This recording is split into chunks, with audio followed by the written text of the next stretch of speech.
السلام علیکم۔ مشرق وسطیٰ کی دو بڑی طاقتیں یعنی ایران اور سعودی عربیہ کے بیچ تعلقات بحال ہونے کے بعد ایران کا وزیر خارجہ جمعے کے روز سعودی عرب کے دورے پر گئے۔ ایران کے وزیر خارجہ حسین امیر عبد الحیان جو ہے وہ ان کی آج سعودی پرنس شہزادہ سلمان بن عبدالعزیز سے آج ملاقات ہوئی، جس میں انہوں نے ایران اور سعودی عرب کے بیچ بہت سارے جو ان کی آپس میں انڈرسٹینڈنگ اور بہت سارے ایگریمنٹس معاہدے جو ہے آپس میں طے ہوئے۔ یاد رہے ایران اور سعودی عربیہ کے بیچ 2016 سے حالات انتہائی کشیدہ تھے۔ ایران میں ایک پروٹیسٹ کے دوران سعودی ایمبیسی کے اوپر حملہ ہوا تھا۔ اس کے بعد سعودیہ نے اپنی ایمبیسی ایران سے بند کیا تھا اور ایران کی ایمبیسی سعودیہ میں بند تھی۔ ان دونوں ممالک کے درمیان جو ہے وہ سفارتی تعلقات بالکل ختم تھے۔ یہ ایک ایکسٹریم لیول کی ان کی دشمنی تھی۔ اس کے بعد پھر شام میں جو حوثی باغی ہیں اس کا مسئلہ تھا، پھر بشار الاسد کا جو ایشو ہے اس میں آپ کو پتہ ہے کہ سعودی عربیہ جس طرح سے وہاں پر بشار الاسد کے خلاف جو فورسز تھے ان کو وہ براہ راست سپورٹ کرتا تھا، ایسے میں ایران جو تھا وہ بشار الاسد کی سپورٹ کرتے تھے۔ اس کے ساتھ اس کے آس پاس جتنے بھی ممالک تھے جن میں مسائل تھے ان میں ان دونوں کی کہیں نہ کہیں انٹرسٹ ہے۔ مڈل ایسٹ کے یہ دو بڑی طاقتیں ہیں جس میں سے ایک ایران ہے، دوسرے سعودی عربیہ ہے۔ ناظرین، ان دو بڑی طاقتیں جو آپس میں ایک بہت ایکسٹریم لیول کے اوپر دشمنی میں تھے، جن کے آپس میں معاملات کبھی طے نہیں ہو پائے تھے، ان کے آپس میں تعلقات بحال ہو گئے اور ان کی اچھی ایک انڈرسٹینڈنگ بن گئی۔ اب یہ دونوں ممالک بیٹھ کے طے کر رہے ہیں کہ وہ کس طرح سے مڈل ایسٹ کے اندر مشرق وسطیٰ میں حالات کیسے بہتر کرائیں گے۔ آج کے اس ایگریمنٹ میں یہ بات بھی طے ہوئی ہے کہ شام میں خاص کر جو مسائل ہیں اس پہ ان دونوں نے بات کریں گے۔ ایک طبقہ جو ہے وہ باغیوں سے بات کرے گا، جس طرح سے وہاں پر حوثی باغی اور دوسروں کے ساتھ سعودی عربیہ بات کرے گا۔ ایران جو ہے وہ بشار الاسد کے ساتھ اور جو ڈیفرنٹ ان کے پارٹنرز ان سے بات کریں گے۔ اس کے ساتھ لبنان میں جو مسئلہ ہے اس میں بھی ان دونوں کا ایک بہت بڑا رول ہے۔ عراق میں بھی جہاں پر بھی مسئلے ہیں ان میں بھی کہیں نہ کہیں اس طبقے کا بڑا رول رہا ہے۔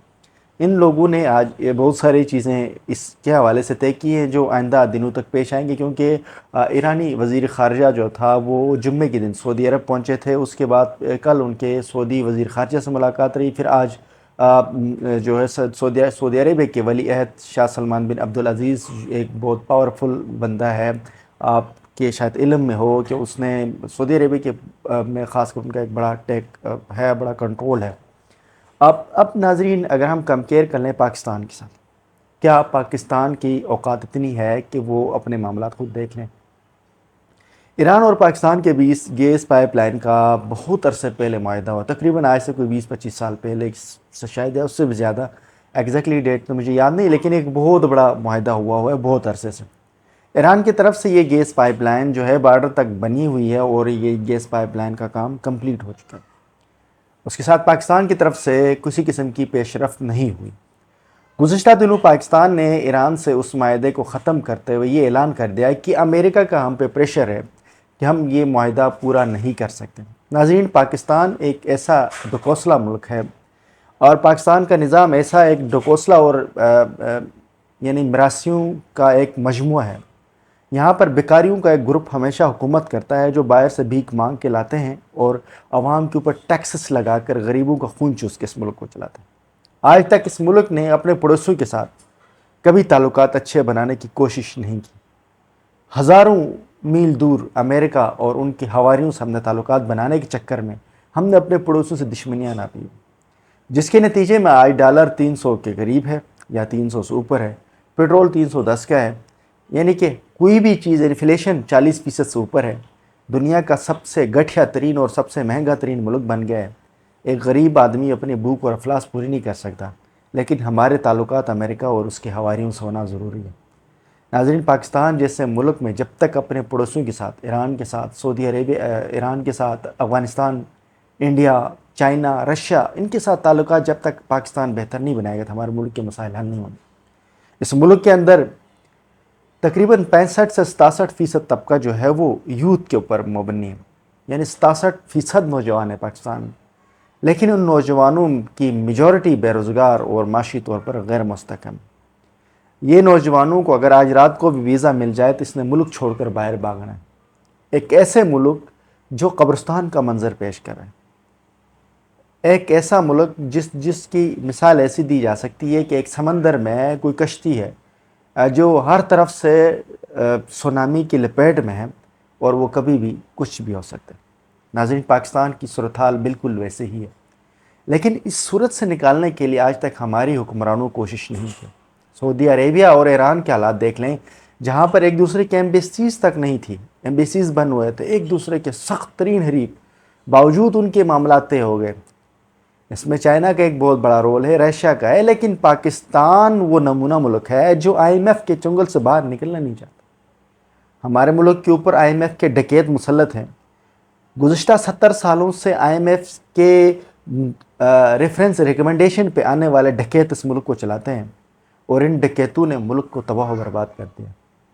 اور ہماری نوجوان نسل آج تک اس بارے میں سوچنے پہ مجبور نہیں ہوئی ہے کہ اس ملک کا اصل مسئلہ کیا ہے. ہم لوگ ایک سیاستی جماعت جو ہے وہ دوسری سیاسی جماعت کو گالیاں تو ضرور دیتی، لیکن جو اصل مجرم ہے، جو اصل کردار ہے اس سامراجی نظام کو چلانے والا، اس کیپٹلسٹ سسٹم کو اور اس ملک کا دقیانوسی سسٹم کو چلانے والے، اس کے اوپر کبھی بھی بات کرنے کی کسی نے کوشش نہیں کی. اس ملک کا جو نظام ہے وہ سب سے بڑا مسئلہ ہے. ایک ایسا نظام جس میں جتنا بندہ شریف النفس بندہ، جتنا متقی، پرہیزگار، عدل اور انصاف کا سوچ رکھنے والا بھی اگر اس سسٹم میں جب چلا جاتا ہے تو وہ ڈکیت بن کے باہر نکلتا ہے. کیونکہ سسٹم کے اندر جو اس کے کل پرزے جتنے بھی ہیں، انہوں نے ایک ایسا سسٹم فیکس کیا ہوا ہے کہ اس سسٹم میں جو بھی جائے گا وہ ڈکیت بن کر آئے گا، وہ سامراجی بنے گا، وہ سرمایہ دار، جاگیردار، وہ لٹیرا بنے گا. اس نے لوٹنا ہے عام آدمی کو. ایسے میں اس ملک کے اندر بہتری لانے کے لیے نوجوان کا ہی رول بن سکتا ہے.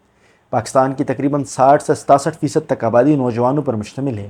اگر یہ نوجوان اس ملک کے حوالے سے سوچیں گے، اس ملک کے جینون مسائل کے حوالے سے غور و فکر کریں گے، اس ملک کے جو اصلی مسائل ہیں اس کے روٹ کاز کی طرف جائیں گے، تو امید کرتے ہیں کہ آئندہ آنے والے سالوں میں اس ملک کے اندر ایک بہت بڑی تبدیلی آ سکتی ہے. جب تک نوجوان اس ملک کی جو بنیادی مسائل ہیں، یعنی اس کے روٹ کاز کی طرف جانے کے بجائے سطحی مسائل کے اوپر، فروغی مسائل کے اوپر، جو فرضی مسائل اس سسٹم نے بنایا ہے، اگر اس میں بیٹھ کر ایک جماعت کے کارکن دوسرے کو گالیاں دیتے رہیں گے، دوسرے کے تیسرے کو دیتے رہیں گے، نوجوان ایک دوسرے کو فتوے لگاتے رہیں گے، تو مسائل حل نہیں ہوں گے. جب تک اس نظام کے حوالے سے جب ہم نہیں ری تھنک نہیں کریں گے، اس نظام کو بدلنے کے لیے اپنا رول ادا نہیں کریں گے، تو ہمارے ملک میں تبدیلی نہیں آئے گی. ناظرین، ہمیں ایران اور سعودی عربیہ جیسے ممالک سے سبق لینا چاہیے کہ ہمارے پڑوس میں ایسے ملک بھی ہیں. چائنا کو دیکھ لیں، ایک ڈیولپمنٹ دنیا کی ایک بہت بڑی ترقی یافتہ ملک ہے. رشیا کو دیکھ لیں، کتنا بڑا ڈیولپ ملک ہے. ایران انڈیا جو ہے وہ دنیا کی تیسری بڑی طاقت ہونے والی ہے. ہم سے تقسیم ہونے والے بنگلہ دیش آج ہم سے ہزاروں گنا زیادہ بہتر ہو گئے. ان کی جی ڈی پی ہم سے بہت بہتر ہے. کہیں نہ کہیں تو ہم کوئی غلطی کر رہے ہیں نا.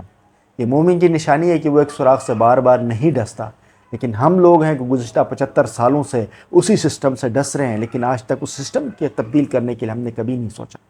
جب تک پاکستان کی نوجوان اس سسٹم کے حوالے سے شعور نہیں پیدا کریں گے، سوچیں گے نہیں، ہمارے مسئلے حل نہیں ہوں گے.